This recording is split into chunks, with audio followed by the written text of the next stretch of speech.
Hello, everyone, and welcome to the second installment of our offseason series. We are previewing tonight the Ohio State running back room. I am Tyler Johnson, joined by my amazing co-host, Mr. Jordan Dalton, JD. It's been a while, man. We've both been pretty busy. How you been doing? Good. Just trying to get this house all situated. It's the worst. Dude, I feel it. We're not, obviously, like our living situation is, we're not in a house, but we're in a huge building right now. And so I feel it. We have a lot of work to do to get done too. So, but we get to take a break from all that and have some fun. In case you guys missed the very first episode, we did cover the Ohio State quarterback room, kind of preview who's all in that, who we think ends up being the starting quarterback. That's a great video. You guys can be sure to go check it out on the Network 216 YouTube channel. So be sure to go like that video if you haven't already. But for today's video, drop a like. Be sure to subscribe if you're brand new to Network 216, as we're trying to reach 2,000 subscribers here before the Ohio State football season starts. So we really would appreciate that support. So, JD, we're going to talk about tonight another room that has a lot of intrigue and also kind of a lot of questions, and that is the Ohio State running back room. Now, the running back room, it's got talent.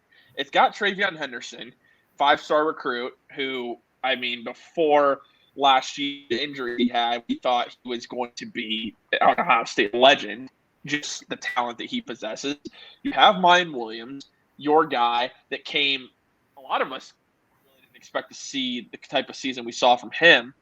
You have Dalen Hayden, another who contributed as a freshman and really made a huge impact that no one saw coming whatsoever. You have Chip,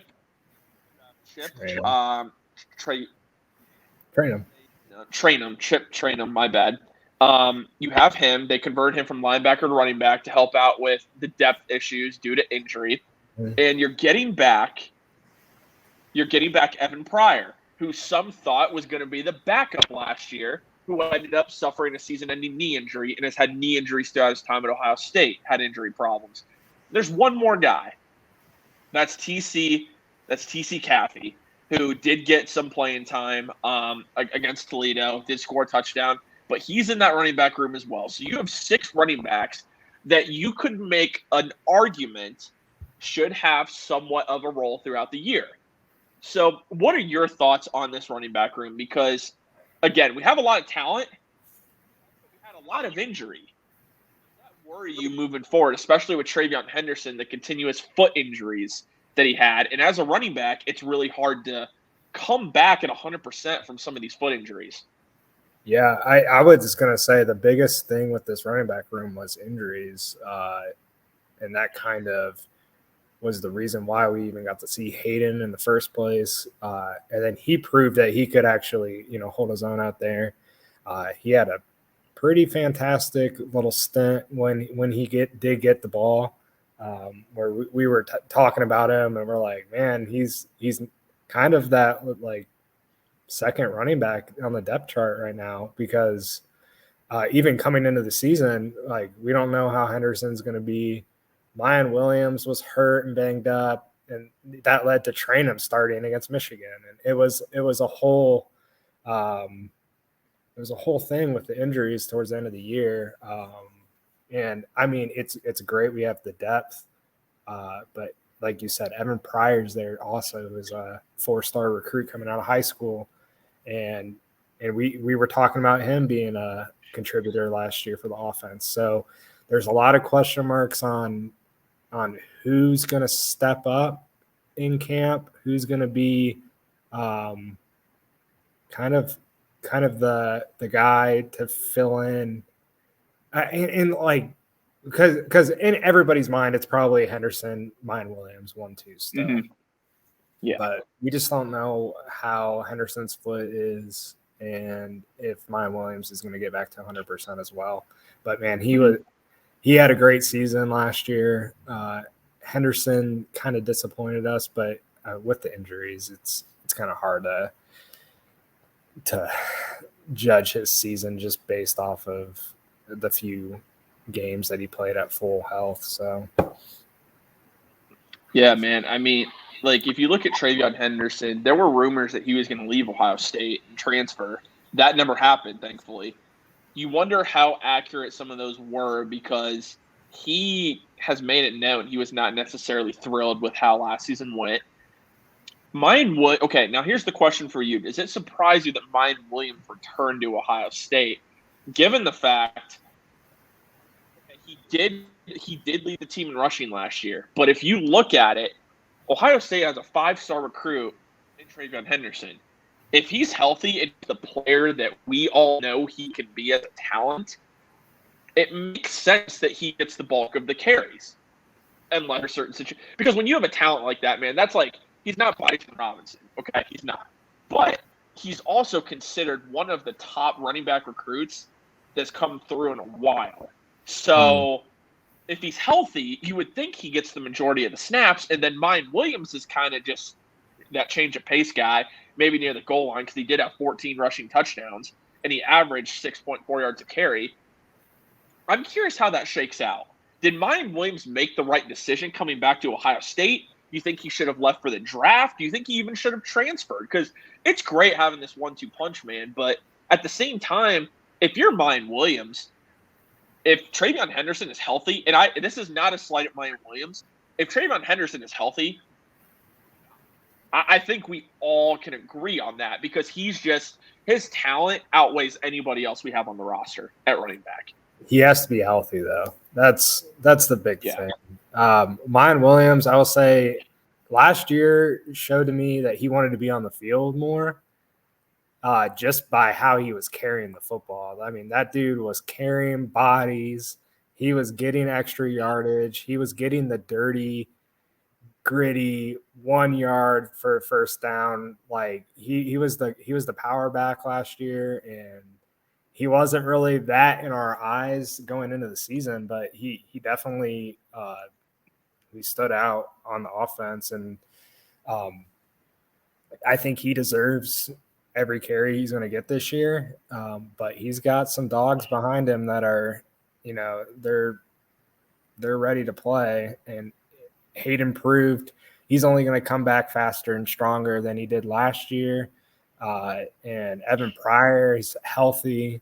Like these are guys that can get onto the field, make plays for this offense. And this year, especially having a new quarterback, we're going to have to lean on the running game. It's like not even a question. We're not going to be throwing the ball 40, 50 times like we did with Stroud.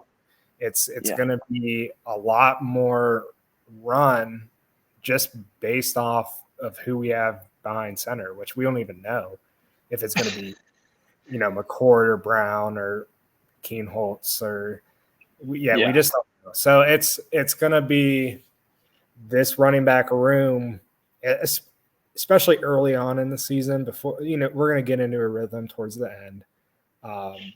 But early on, this running back room is going to carry the team. So I think they're gonna lean on the experienced guys, Henderson and Williams, and then slowly bring along Hayden and Pryor. I don't think Kathy. Yeah, TC Caffey. Caffey. He's not going to get as much playing time this year, but and Trainum's an interesting dude. He's got some speed and power. He's a big dude. He does. He was a linebacker. He transferred from a Pac-12 school. Yeah, Arizona State. He's 5'11", 230 pounds. Yeah, and I mean, they must really like him if he started that Michigan game, especially over Hayden.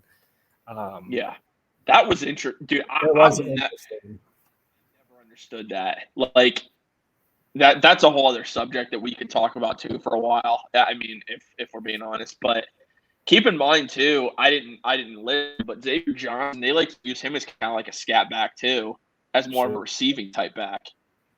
That I didn't even think about that. So that's a whole other guy into the equation, but more so not really running. He's more of the receiving back, kind of like your Demetric Felton type of player that you had a couple of years ago. We'll send him send him on like a shallow route or something. But yeah, I think like I said, the experienced guys are going to get bulk of the carries to start the year, and then it's going to be who sticks out the most out of the room is going to get the opportunities when one of those guys goes down, one of those guys needs a break, and then if one of those young guys can seize the opportunity, I think Hayden's kind of got the first up just based off of his season last year. He already looks bigger too this offseason. Yeah. Like you can tell he's put on muscle, which is expected. I mean, when you're in that weight program at Ohio State. Well, I remember, and I think the same thing happened with Henderson and Dobbins when they came in as freshmen and they were really like twitchy and explosive. Mm-hmm. And then they get in that weight room and they kind of lose some of that explosiveness and some of that twitchiness that they had as freshmen. Because I just remember like Dobbins was so much like more shifty than he was by the time he left Ohio State. And I mean, you kind of need to be bigger to play in the NFL. So it's a blessing and a curse in some ways, because in college football, you'd rather have a shiftier, more elusive, faster back, I think, than you would prefer in the NFL, where you have bigger defenders and bigger guys hitting you. So I think that is there's definitely some truth to the fact that these running backs are putting on a lot of weight as they go on, just because of their ability aspect. But I think it does kind of hinder a little bit of their explosiveness. And that's the key, right? Like J.K. Dobbins was a high draft pick, and Henderson's probably going to be, if it just depends on how his year goes, but you're looking second, third round pick if he has a great season. So these are guys that are looking at their NFL future as well. But yeah. And if something too to keep in mind, like, and again, we only have 1 year of data really on Mayan Williams, but there was a chart on Twitter. It did the Power 5 backs from 2014, I think, to 2022. It had Mayan Williams ahead of everybody on that graph. Like, just overall, it was so if you go and look at it, I'll actually just pull it up here, because I mean that way anyone who's going to end up watching this video, we can be sure to share it. 1 second, I'll share it, because again, it just shows that, I mean, if you look at this, it might be a little hard to see on the screen. Mayan Williams is all the way up in this up at the top corner. That's ahead of every Power 5 running back from 2014 to 2022. Now, mind you, with Mayan Williams, we have basically data from 2022. That's 128 carries. That's not much. It just goes to show he's ahead of Bijan Robinson, ahead of Travis Etienne. He's ahead of some really good players there. So we'll see. I mean, I'm curious to see what happens with Mayan Williams. I hope he made the right decision returning to Ohio State. I do think he'll have a role, but I just feel like if Travion Henderson is healthy, he is the guy. As we're wrapping things up, how do you see the depth chart shaking out in your mind? How do you see this lining up as we approach the season? I think it was kind of what you talked about. Travion Henderson's going to be slotted number 1 just based off of his talent and showing that he can produce. Mayan Williams number 2, just because he's a good spell for Travion. And then he had a really good season last year. So I don't think there's any reason why he should fall on the depth chart. And then number 3, Hayden, just because we've also seen him on the field producing. And then after that, it gets kind of tossed up. You could see Trainum slotting in at 4. And these are guys that might not see the field very many snaps this year. You're talking. We don't really want them. Let's be real. Yeah. We don't want them to see the. If they're seeing the field, that's a problem. Okay, not that they're not talented. It's just if these guys are seeing the field, that means Travion Henderson's injured, or that means Mayan Williams is injured, or that means both are injured, and that means that's just not a good scenario for Ohio State. I think the only player out of the three running backs, Caffey, Trainum, and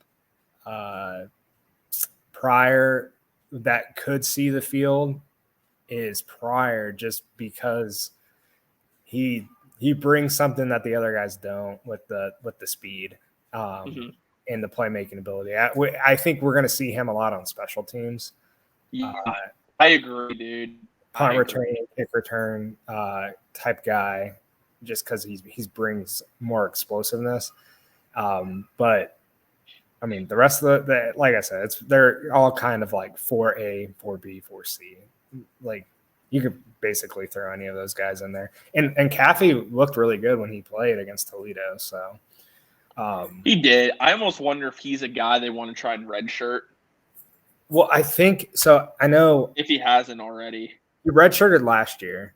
Okay, I couldn't remember. And then Pryor was medically redshirted, so he still has 4 years of eligibility. So these are guys that, Pryor could be our, it could be Hayden and Pryor next year, like 1 and 2. That's if they both stay. If they both stay, right? So that's the other thing, man. Like they haven't entered the portal yet. College football free agency is pretty much over because most of these guys all went to Colorado. So yeah, all went to Colorado. Most of these guys already need to be on a campus coming up here soon or have a decision made. So hopefully we don't see any changes with this room from now until the season starts. But I wouldn't be surprised if somebody decided, hey, this is a deeper. I mean, you look at the wide receiver room. I don't want to get into it, but there's a couple guys that already left just because of how deep that room is and how deep that will be next year. So it's going to be a thing from now on. Is you're going to have a talented team, but how many of those guys are going to stick around for 3 or 4 years? So that's the big question. Yeah, that's the big question. I think I agree as far as the depth chart. Travion's 1. I mean, you could make the argument for a 1A, 1B scenario with Mayan Williams. So,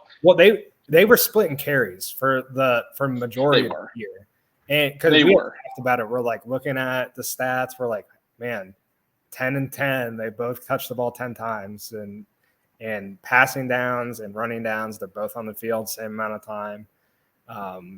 So we could see a similar situation where they're splitting carries. Now, is Henderson going to be happy with that situation? I think he's going to be more not outspoken, but more I don't know what the word is. He's going to be wanting more carries than 50-50, I think. Mm-hmm. I think Mayan was happy with his role last year. I mean, he scored, like you said, 14 touchdowns. He got the ball. He did a lot. 1,000 yards.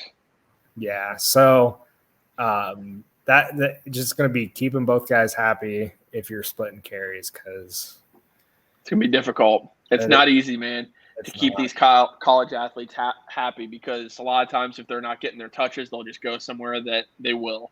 I think for me, Dalen Hayden right now is number 3, rightfully so. I think he proven that he could have a role this year on the offense, bring something different. But the dark horse for me has to be Evan Pryor because, like you said, he brings a different profile to the room. And I really think you need to take advantage of that speed that he offers. It's nothing against Trip Trainum, but I just think that Evan Pryor is a guy that just seems like, to me, if he's healthy, and again, that's an if because he's battled injuries, I see him having some sort of role. I don't know what that's going to be, how much that's going to be, but I just have a feeling Evan Pryor is going to have a role this year. I really do. I don't know if he's – and when we bring the podcast back, obviously we'll do like our breakout players for the year. He's not that for me, but I do just think he's going to have a chance to get his feet wet this year, really, as trying to establish a role in this offense. And that way when Travion Henderson and Mayan Williams – both leave and maybe even some other backs leave because it's just a crowded room, like you said, some other guys leave, then maybe we get into a scenario where Evan Pryor's pushing for a starting job next year. So it's gonna be interesting, man, to see how it plays out. But guys, thank you for tuning in to this Ohio State position group preview. Again, this is running backs. Next time we're going to be doing wide receivers, another room where there's a ton of competition. We can't wait to discuss that one for you. Reminder, drop. Huh? I said it's a disgusting room. Yeah, dude, we could even do a wide receiver preview like for the next 2 to 3 years. We're not going to do that, but you easily could. There's so much talent. But anyway, guys, drop a like on today's video. Be sure to subscribe if you're brand new to Network 216. Trying to reach 2,000 subscribers before Ohio State football season begins. We can't do that without you guys. Again, one other thing to keep in mind, we do have a membership option with Network 216 for $3 a month. You're going to have access to exclusive emojis that you can use on the channel. You get access to videos a day early compared to just other YouTube subscribers. Again, only $3 a month. It really helps support Network 216 and support the content creators that we have. But we can't wait to talk to you guys all again here soon. And go Buckeyes!